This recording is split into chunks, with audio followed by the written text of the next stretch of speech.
sekarang kita akan bahas tentang tentang proses registrasi dulu ya. Jadi di banyak aplikasi yang kita bikin, kita kan biasanya pasti membuat fitur registrasi untuk user ya.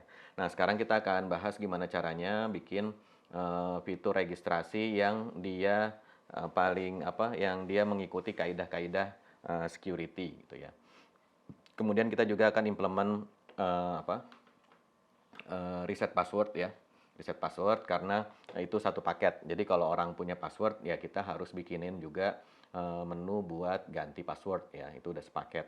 Jadi nggak bisa kita bikin aplikasi tapi tidak menyediakan reset password. Nah, sekarang untuk referensinya ya. Untuk referensinya kita bisa Google ini si Troy Hunt ya. Troy Hunt itu security expert. Nah, di sini kita ini aja kita masukin keyword Troy Hunt password reset ya. Nah, di sini ada dua artikel paling atas yang bisa kita ikuti ya.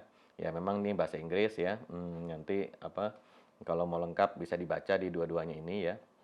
Nah, tapi intinya langsung saya summary aja atau saya simpulkan saja dari saya rangkumkan dari dua artikel ini ya. Jadi intinya adalah kalau kita mau menyimpan password ya, menyimpan password itu tata caranya adalah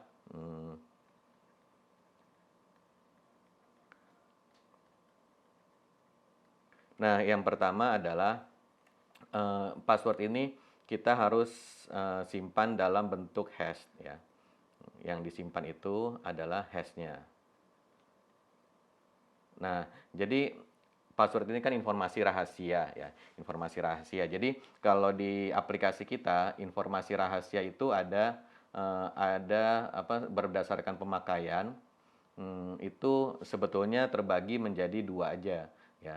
Yang pertama itu apakah kita perlu baca datanya, data aslinya ya. Yang kedua tidak perlu ya, tidak perlu. Nah, apa contohnya yang tidak perlu? Contohnya adalah password ya. Password ini kita tidak perlu tahu nilai aslinya apa ya. Kenapa? Karena kita cuma mau pakai untuk membandingkan pada waktu dia login. Jadi begitu ada orang login ya, ada orang login kan dia masukkan username, kemudian password ya, password. Nah, di sini kita ada dua value ya. Yang pertama adalah value yang kita simpan pada waktu dia registrasi. Nah, misalnya di sini username-nya Andy, password-nya 123 misalnya. Nah, kemudian ada username password yang dia masukkan pada waktu dia login. Ya. Nah, nanti dia masukin Andy juga. Kalau dia masukin 123 berarti kan ini kan oke ya. Kalau dia misalnya masukin 222 berarti ini kan salah gitu ya. Nah, sebetulnya ini kita tidak perlu tahu nih nilai aslinya ini ya. Nilai aslinya ini yang 123 ini kita tidak perlu tahu karena kita cuma mau membandingkan apakah yang diinputkan pada waktu login ini dia sama nggak dengan yang diinputkan pada waktu registrasi gitu ya. Nah, nilai aslinya sendiri kita tidak penting. Ini mau berapapun ini nggak masalah, yang penting sama gitu ya. Nah, jadi untuk yang seperti ini ya, untuk yang tidak perlu dibaca data aslinya, maka di sini kita akan melakukan hashing ya, hash. Nah, hash itu adalah transformasi satu arah, artinya misalnya hash ini kita transformasi dengan menggunakan hash menjadi XYZ gitu ya, XYZ. Nah, ini XYZ ini tidak bisa dibalikin lagi ke kondisi awal, nggak bisa lagi dibalikin jadi 123 ya, nggak bisa. Nah, jadi ini makanya kita sebut dengan satu arah ya, one way hash gitu ya. Nah, bagaimana cara memproses login ya? Jadi misalnya waktu registrasi dia input password 123, kemudian ini kita hash, kemudian jadinya XYZ. Inilah yang kita simpan di database ya. Nah, jadi inilah yang kita simpan di database. Nanti pada waktu dia login lagi ya, nanti dia masukin password kan. Nah, passwordnya ini kita hash lagi aja, ya kita hash lagi dengan algoritma yang sama, nanti dia dapatnya apa? X, Y, Z misalnya. Nah, ini baru kita compare dengan ini. Ya, kalau dia sama hasil hashnya berarti yang dia input di sini sama dengan input yang di sini. Tapi misalnya dia masukin 222, begitu di hash pasti hasilnya beda. Misalnya hasilnya ABC. Nah, jadi ini pas kita compare dengan ini maka dia gagal gitu ya.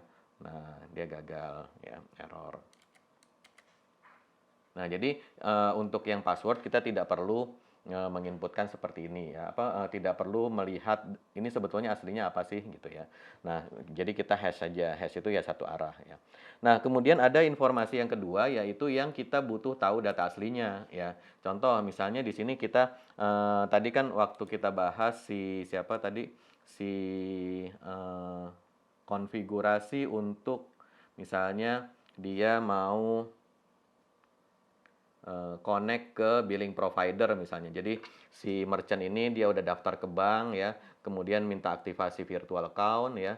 Nah, setelah diaktifasi virtual account-nya, kemudian dia mau dia akan diberikan API key gitu. Nah, API key ini rahasia ya. Nah, tapi pada waktu setiap kali kita mau connect ke payment provider tersebut, ke bank tersebut, maka kita harus bawa API key-nya ya, harus bawa secret-nya. Berarti kita memang tidak boleh simpan si API key ini secara plain ya, nggak boleh ya udah apa adanya kita simpan di database gitu. Tapi juga tidak bisa kita hash karena pada waktu kita mau pakai itu kita butuh nilai yang aslinya bukan nilai hashnya ya. Nah, jadi yang seperti ini kita jadi kalau yang tadi ini kan ini kita hash ya, yang tidak perlu ini kita hash. Tapi kalau yang ini kita harus encrypt ya, encrypt. Nah, ini nanti kita akan bahas bagaimana caranya mengencrypt data ini ya. Nah, kalau di encrypt tadi misalnya 123 kita encrypt misalnya menjadi XYZ.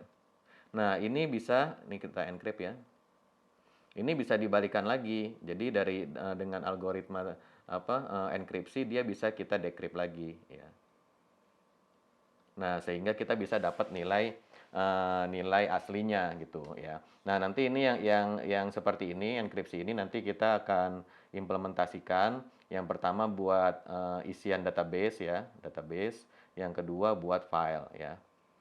Jadi buat value, ini bukan DB ya sebenarnya, teks atau varchar yang kita simpan ke database ya. Jadi kalau misalnya nanti suatu saat database kita bisa diangkut orang, maka dia akan kesulitan untuk membaca ini nilainya berapa gitu. Jadi misalnya ada orang bisa mendapatkan database kita, payment gateway. Nah, di sini nanti dia lihat nih company ID-nya di-encrypt, ininya di-encrypt gitu ya. Kalau nggak di-encrypt, nanti dia bisa langsung dapat value-nya, dia langsung bisa connect sebagai si perusahaan, si merchant ini gitu ya. Nah, itu kan bahaya. Jadi ini nanti kita simpannya dalam kondisi terenkripsi gitu. Nah, kemudian jadi yang sekarang kita mau bahas adalah yang simpan hash ya. Nah, hash ini nanti ada banyak ya algoritma hash yang biasa dipakai orang, ada yang namanya MD5, ada yang namanya SHA ya. Kemudian SHA ini ada 512, ada 256 gitu ya dan lain-lain. Nah, yang MD5 ini zaman sekarang sudah mulai ditinggalkan orang ya. Kenapa? Karena dia punya yang namanya collision problem ya. Collision tulisannya gimana ya? L-nya 2 ya. Collision itu kalau bahasa Indonesianya kira-kira tabrakan ya. Artinya gimana? Artinya adalah si hash yang dihasilkan ini, jadi tadi kan kita misalnya punya nilai 123, kita hash jadi contoh ya ini XYZ gitu ya. XYZ gitu. Kemudian ada nilai 222 setelah kita hash menjadi ABC misalnya. Nah, ini harusnya ini unik ya, artinya selama ininya beda ya, ininya harusnya beda gitu. Nah, jadi si MD5 ini ya, MD5 ini dia terkenal punya problem collision ya. Collision itu bahasa Indonesianya tabrakan. Nah, jadi harusnya dia kalau ada satu value misalnya 123 ini kita hash, maka dia akan menjadi XYZ contohnya misalnya. Kalau 222 jadinya ABC. Nah, ternyata ada nilai yang lain ya. Nilai yang lain yang kalau kita hash itu hasilnya sama ya. Jadi antara ini dan ini sama nih, antara 1, 2, 3, 4, 5, 6 sama. Nah, ini namanya collision ya. Nah, jadi kalau ada seperti ini ya, misalnya kita tadi input password 123, nah maka orang yang input password 456 ini juga bisa hasilnya sama. Jadi dia bisa login juga dengan password 456, padahal aslinya bukan ini gitu. Nah itu, namanya collision ya. Jadi MD5 ini terkenal dia, punya problem collision, jadinya zaman sekarang sudah mulai jarang dipakai orang. Nah, yang SH256 ataupun 512 ini masih cukup aman, jadi dia tidak menghasilkan collision. Tapi problemnya adalah ini terlalu cepat ya, terlalu cepat. Jadi nggak semua yang ngebut itu juga bagus ya. Kenapa tidak bagus, terlalu cepat? Karena ini mau kita pakai buat, hashing password ya. Nah, jadi hashing password itu kalau misalnya, nanti ada hacker, dia punya tabel, misalnya tabel username kita keambil, kemudian isinya password yang sudah di-hash, kita hash dengan MD5 atau SHA ya. Nanti kan bentuknya seperti ini nih, username misalnya, username, kemudian, password gitu ya. Nah, kemudian di sini nanti ada misalnya Andy. Nah, yang masuk sini kan hashnya ya, XYZ misalnya. Kemudian ada Dadang misalnya, ininya ABC ya. Nah, nanti dia bisa punya, tabel misalnya nah istilahnya rainbow table ya. Jadi dia punya tabel atau daftar nilai yang dia hash aja semuanya. Dia hash, dengan MD5 itu kan ngebut ya. Nanti lama-lama dia akan punya tabel, rainbow-nya dia ya, rainbow atau pelangi ya. Nah, nanti dia akan lihat nih, oh ternyata di sini XYZ. Nah, XYZ ini tadinya apa sih? Oh 123 gitu. Nah, jadi 123 ini dia, dengan melihat hasil ininya, eee, maka dia bisa tahu nih aslinya apa sih sebetulnya gitu. Atau kalaupun nggak aslinya ya, yang penting bisa di-hash hasilnya ini ya. Kalau tadi terjadi collision ya nggak harus 123 tapi 456 juga bisa jadi ini. Nah, jadi dia bisa menghitung atau membuat si rainbow table ini, dengan waktu yang singkat karena ini algoritmanya ngebut ya. Memang sih di sini bisa kita kasih tambahan pengaman ya. Nah, jadi di sini biasanya orang kasih, jadi bukan bukan 1, 2, 3 langsung di-hash, tapi biasanya dikasih yang namanya salt ya, salt. Nah, salt ini apa? Salt ini ya ditambah di depannya. Jadi kalau dia cuma punya 1, 2, 3 si value ini ya, dia bisa bikin rainbow table tanpa harus ada username-nya gitu. Jadi dia bisa, ya udah dia hitung aja dulu begitu dapat, tabel password langsung dia compare gitu. Nah, dengan menggunakan salt ya, salt ini tambahan di depan password-nya. Jadi yang kita hash itu bukan 123, jadi bukan 123 kita hash jadi XYZ ya, tapi di depan atau di belakangnya ini kita berikan value-value yang lain. Contohnya misalnya yang gampang ya tambahin aja username, sehingga di sini yang kita hash itu dari password asli, kita tambahin ND misalnya, kemudian kasih strip, baru 123, nah ini kita hash nih, misalnya jadi MNO misalnya ya. Nah, gini.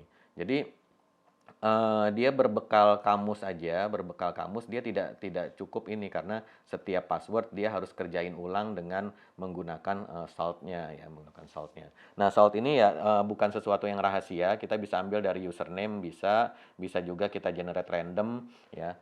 Kalaupun generate random biasanya si salt ini kita kita buatkan ininya, kita buatkan tabelnya di sini ya. Jadi misalnya salt-nya apa ya, misalnya, AAA gitu ya. Ini salt-nya, apa, CBA misalnya. Nah, nanti ini akan ditambahkan, ini tambah tambah 1, 2, 3 baru kita hash ya. Nah, jadi, harapannya adalah dengan kita menambahkan salt ini, yang password ini bukan kata-kata yang umum ditemukan sehingga bisa dibuat rainbow table-nya. Jadi dia mau nggak mau dia salt-nya ini harus dia hitung ulang nih. Nah, walaupun dia hitung ulang, kalau misalnya ini algoritmanya terlalu ngebut, maka ya ini cepat bisa di-crack gitu ya. Makanya, untuk password kita pakai algoritma, hashing yang khusus password ya, di antaranya Bcrypt ya, kemudian ada lagi Scrypt ya, ada lagi, namanya PBKDF ya. Nah, ini adalah hashing-hashing yang dia khusus untuk, spesialis untuk hashing password ya. Nah, dia ini dia lemot ya, justru lemot. Nah, jadi kalau misalnya si hacker punya table seperti ini, dia membuat rainbow table-nya itu lemot, dia bisa bertahun-tahun gitu ya bisa. Nah, sehingga ini tidak lebih efektif dalam menyimpan hash ya. Dalam membuat hash untuk password ya. Lagian orang login kan biasanya cuma satu kali aja. Jadi kalau dia agak lemot waktu login ya no problem juga gitu. Kalau si hacker kan dia misalnya punya database 100.000 user, nah itu kalau misalnya dia bikin rainbow table-nya itu bisa bisa lemot gitu ya. Nah, seperti itu. Nah, jadi yang pertama adalah kita simpan hash-nya ya. Kita simpan hash, kemudian kita tadi yang kedua adalah kita menggunakan salt ya, pakai salt. Oke. Nah, jadi ini sih yang best practice kita dalam menyimpan password ya. Nah, kemudian prosedur untuk mengganti password ya, mengganti password. Nah, atau lupa password ya. Kalau ganti password ya gampang, dia ganti password itu kan kita asumsinya dia tahu password lamanya, jadi dia login dulu ke aplikasi, setelah dia login ke aplikasi, baru nanti dia klik ganti password, ya tinggal kita kasih form untuk ganti password ya. Baik password asli, kemudian masukkan password, kemudian masukkan konfirmasi gitu ya. Bisa juga kita cek dengan password lamanya. Jadi biasanya kalau ganti password seperti itu ya. Bentar, ini saya hapus dulu.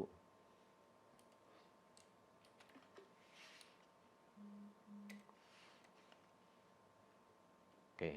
Nah, jadi biasanya kalau kita ganti password ya.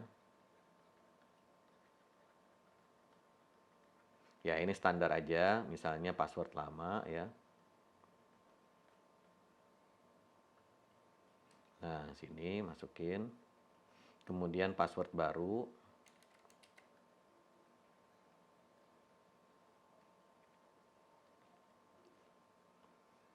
Kemudian konfirmasi ya. Untuk memastikan dia tidak salah ketik gitu kan ya. Nah, simple, simpan. Udah, nanti begitu diterima di sisi server ya, ini processingnya ya, prosesnya. Yang pertama adalah terima password lama ya. Kemudian yang kedua hash, inputan password ya, input password lama. Kemudian yang ketiga kita compare ya, compare dengan hash di database ya. Kemudian yang keempat, kalau dia matching, maka kita compare lagi password baru versus konfirmasinya. Kalau dia oke, maka yang kelima kita hash lagi password baru. Baru yang keenam kita update. Nah, seperti ini ya. Jadi ini adalah prosedurnya ya, prosedurnya.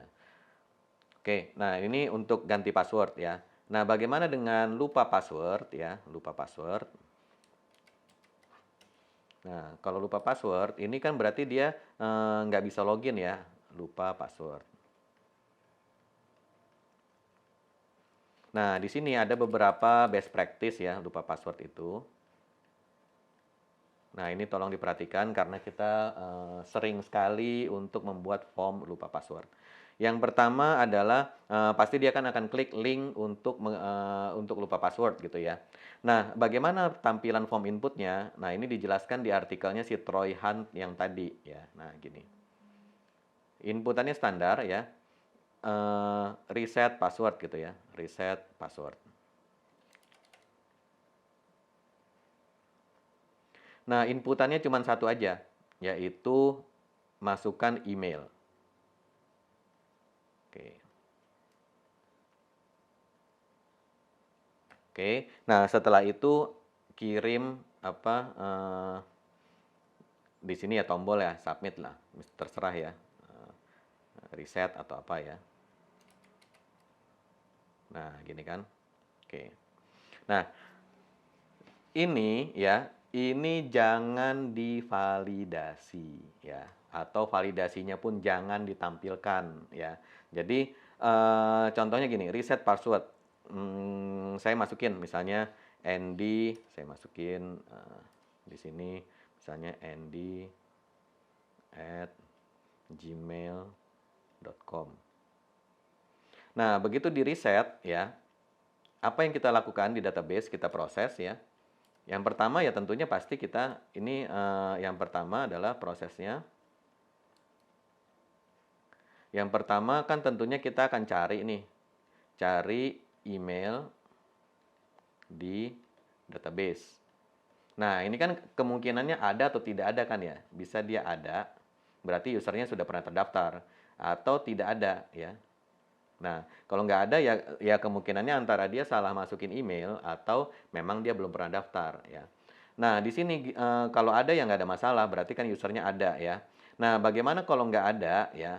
Nah, kalau nggak ada, nih yang jadi warning ya, jangan tampilkan email tidak ada, tidak ditemukan. Nah, ini ya, ini saya garis bawah ini. Jangan tampilkan email nggak ada. Jadi, Pak begitu nggak ketemu, jangan balikin ke sini.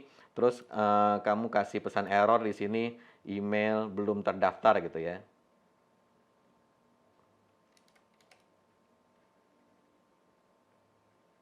Kenapa? Kenapa tahu nggak? Kenapa jangan ditampilkan seperti ini?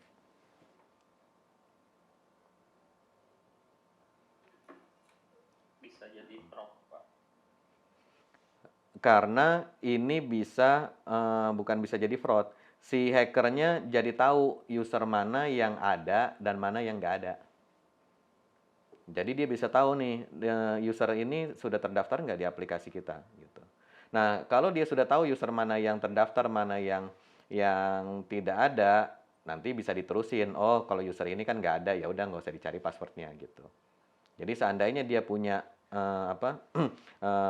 jadi dia tahu nih email mana yang ada, mana nggak ada. Jadi misalnya emailnya ada, oh ini ada nih, oh ini belum ada, ya udah nggak usah diterusin. Oh ternyata ada. Nah dia nanti akan cari cara nih nge-crack emailnya ini gitu. Jadi yang benar apa? Nah ini jangan ya, ini jangan seperti ini ya, ini jangan tampilin kayak gini. Harusnya adalah begitu dia klik reset, kita selalu menampilkan sukses. Kita tampilkan aja dari sini ya. Screen selanjutnya adalah instruksi reset sudah dikirim ke email. Silahkan cek email Anda gitu ya. Atau ya simply ini aja lah. Silahkan cek email Anda, gitu. Jadi mau ada nggak ada tampilannya seperti itu. Silahkan cek email Anda. Nah, ya. Oke. Nah, kemudian di sisi server apa yang kita lakukan ya begitu kita sudah ini kan kalau kalau nggak ada udah ya jangan tampilkan, udah tampilin gini aja selesai, nggak ada proses lanjutan karena memang dia tidak terdaftar ya apa yang mau kita reset ya. Nah, kalau misalnya dia ada ya berarti kita nanti akan me apa kita akan insert ya atau bukan insert, generate kode unik ya. Ya ini simply gampangnya sih pakai UID aja juga bisa ya. Pakai UID ya, kita generate kode unik yang dipastikan unik. Nah, kemudian atau kita pakai secure random juga bisa. Kita bikin random tapi pakainya kelas secure random ya. Kalau jangan pakai random biasa. Secure random itu lebih secure lah. Namanya aja secure random gitu ya. Nah, kita generate kode unik bisa pakai UID tadi atau pakai secure random. Kemudian kita insert ke tabel reset ya. Insert ke tabel reset password. Oke. Nah, bagaimana isinya ya? Ini saya hapus dulu deh, atas ya.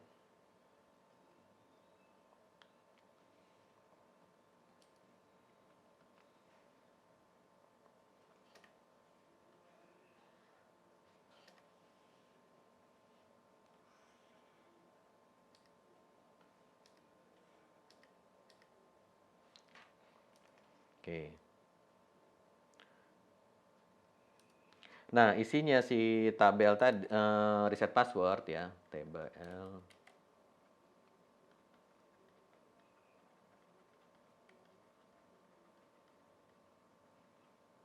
Ya, ini simply ini aja, biasa ya ID, kemudian username, username atau email ya. Kemudian tanggal generate biasalah. Kemudian yang berikutnya adalah kode uniknya ya. Nah, jadi tadi kan si user ID tadi dia apa? Reset password ya. Jadi ID-nya 1, username-nya andy@gmail.com. Kemudian tanggal generate-nya hari ini ya 2021 08 20 jam berapa sekarang? 13.30 ya gitu ya. Kode unik misalnya ABC 123 gitu ya. Nah, setelah ini kita kirim, ini langkah nomor 4 ya, kita lanjutkan langkah nomor 4 di atas ya. 4 kita kirim link. Kirim link reset ke email ya. Oke. Nah, link resetnya ini misalnya HTTPS ya. Ini harus HTTPS ya supaya terenkripsi. Nah, di sini aplikasi.com/reset password. Kemudian kita kasih parameter tanda tanya kode sama dengan itu ABC 123 ya. Nah, gitu. Nah, nanti dia harusnya dia punya akses ke emailnya dia. Kalau misalnya emailnya bobol juga atau reset atau passwordnya lupa juga, nah itu bukan urusan kita, itu urusan dia sama Gmail ya, terserah tuh gimana urusannya ya. Nah, setelah itu ya, setelah kita kirim link reset, nanti kan dia klik ke sini ya. Nah, berarti kita harus handle si URL ini ya. Kita harus handle URL reset password ini ya. Kita bikinkan controller, kemudian kita buatkan page ya. Kita buatkan page. Nah, page-nya itu nanti seperti ini ya. Page-nya langsung aja di sini. Sama reset password. Reset password. Langsung di sini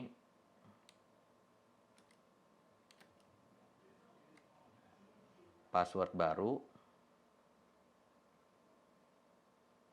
Kemudian konfirmasi. Nah, ini nggak perlu login ya, karena ya dia nggak punya password, gimana mau login. Sama yang ini juga tadi, reset password, dia nggak perlu login. Ini adalah public page ya, aksesnya ini public. Oke, ini juga akses public ya.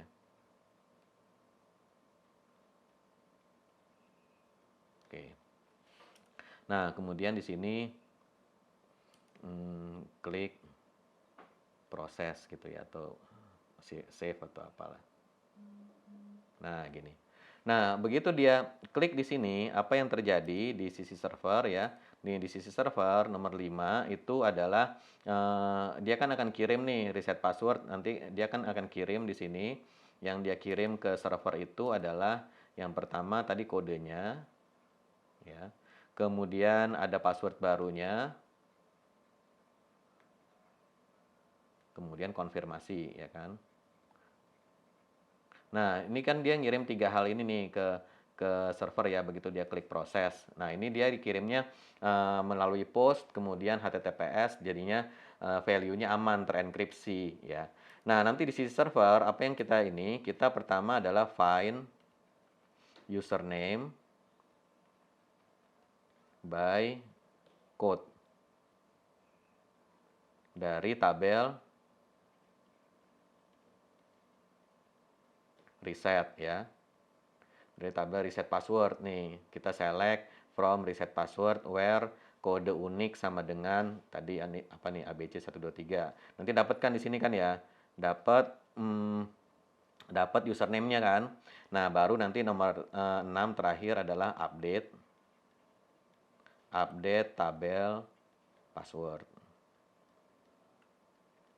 Diupdate dengan apa? Ya tentunya dengan ini hasil dari hash password baru ya. Ya tentunya sebelum ini kamu compare dulu lah ya. Nah, setelah itu jangan lupa langkah nomor 7 adalah delete ya. Delete from tabel reset password where kode sama dengan ABC 123. Nah, ini. Jadi jangan lupa ininya ini dihapus ya. Ini kita hapus nih supaya tidak dipakai lagi. Ya. Atau kalaupun nggak mau dihapus ya implement soft delete juga bisa gitu ya. Di sini kasih record statusnya di sini juga boleh. Status. Nah, di sini adalah misalnya inaktif gitu ya. Nah, gini. Atau ya hapus juga nggak apa-apa. Kalau nggak dihapus ya ini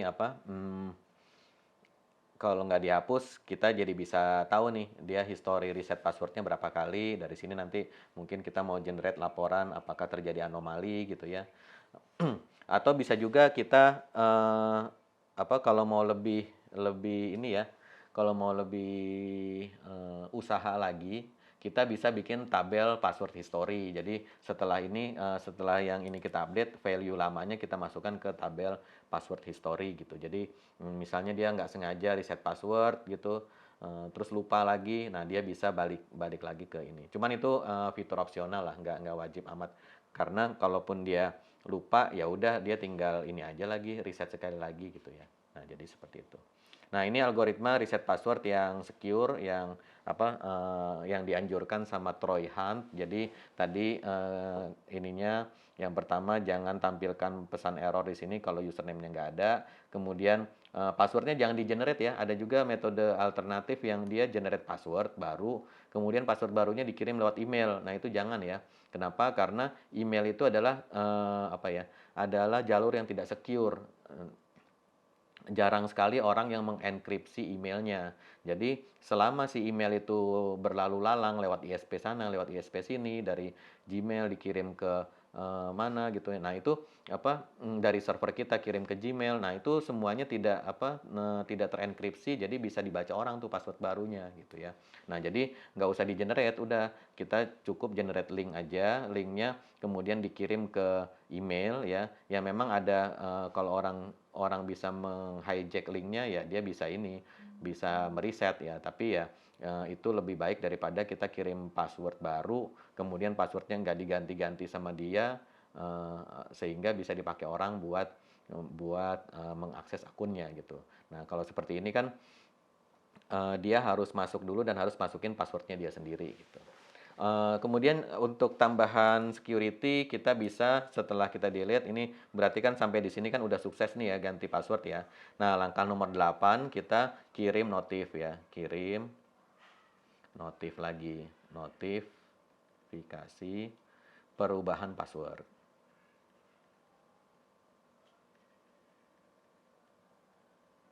Nah, jadi kita kirim email lagi, password Anda baru saja diganti gitu ya.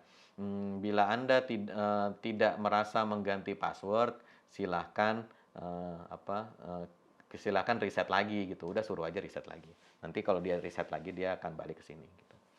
Password Anda baru saja diganti pada tanggal sekian, jam sekian dari IP address sekian gitu ya, ISP-nya siapa, nah itu nanti bisa kita bisa kita tampilkan. Nah nanti dia tinggal cek aja kalau misalnya dia ternyata bukan dia yang ganti password, ya dia suruh ganti lagi. Gitu. Nah jadi itu flow untuk reset password. Oh ya opsional Pada waktu menampilkan form reset password ini, nomor sini, kalau mau lebih secure lagi, misalnya kita bikin aplikasi financial atau apa nantinya ya, kayak PayPal gitu, di sini baru kita tanyakan security question ya, security question kita tanyakan di sini. Misalnya apa warna favorit Anda atau apa dulu sekolah SD-nya di mana, nama binatang peliharaan ya gitu-gitu nanti kita tampilkan di sini. Kalau dia udah lulus, baru kita nanti akan tampilkan prompt untuk reset password. Nah, itu kalau mau lebih secure sih, tapi ya artinya kita harus bikin tabel lagi untuk menyimpan security question tadi. Security question jawabannya apa gitu. Dan lagi itu ya agak susah juga ya diimplement ya, karena kadang-kadang orang juga lupa security question-nya jawabannya apa gitu. Misalnya ditanyakan, kamu sekolah SD-nya di mana gitu. Nah, nanti dia akan jadi problem lagi, lupa misalnya dulu nulisnya pakai spasi atau enggak, kemudian huruf besar atau kecil gitu ya, dan lain-lain gitu. Nah, itu jadi problem lagi gitu. Jadi ya kalau mau lebih secure memang akan mengurangi kenyamanan si user gitu. Tapi ya minimal kita implementnya seperti ini. Generate link, kemudian linknya dikirim ke email, dia klik, kemudian dia baru reset password gitu. Nah, demikian juga sama ya kalau kita orang baru daftar, kita verifikasi emailnya ya kita kirim kode unik. Bedanya cuma tabelnya aja kalau ini reset password, kalau yang satu lagi adalah tabel aktivasi atau verifikasi email gitu. Nah, jadi kalau linknya nyampe ke email dia mm, berarti ininya emailnya benar gitu, nggak salah ketik. Selanjutnya prosesnya sama. Oke, sampai sini gimana? Ada pertanyaan mungkin dari flow registrasi dan flow untuk reset password?